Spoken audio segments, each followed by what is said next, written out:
Hello, I am Tom Corey from Harvard. I'd like to take just a few moments to talk about the area that I cover, and that's understanding privacy law frameworks. You see, there are so many existing and new data protection laws out there that organizations are concerned. How do they keep up with each one of these laws and address their requirements? Well, here's the thing.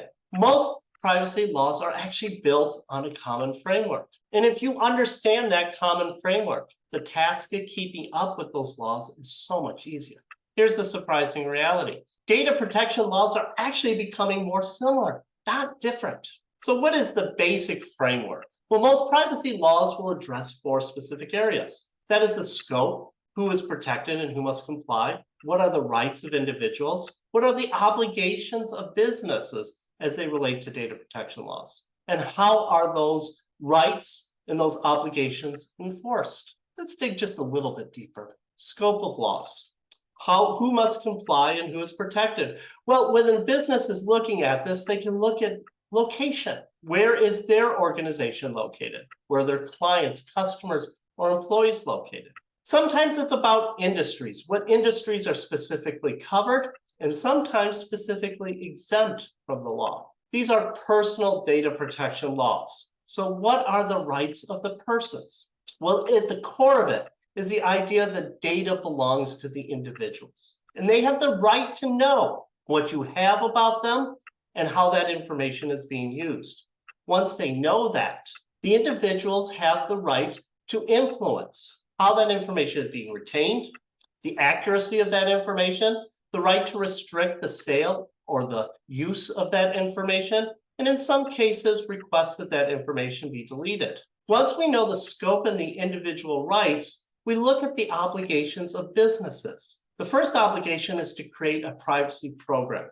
Now, you'll note that I said program and not policy. Policy is a part of the program, but not the entire program. The program is really about building a culture of privacy within the organization. That means every time you create a new product, service, or policy within the organization, the privacy should be there from the very beginning, not as an afterthought.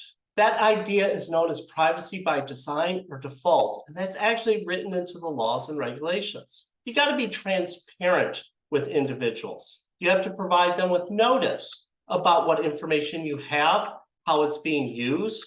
Sometimes you have to request consent for that. And once you provide them with that information, you have to enable individuals to exercise the rights that they have. That's why on websites you'll see interactive buttons that allow individuals to ask questions and to make requests.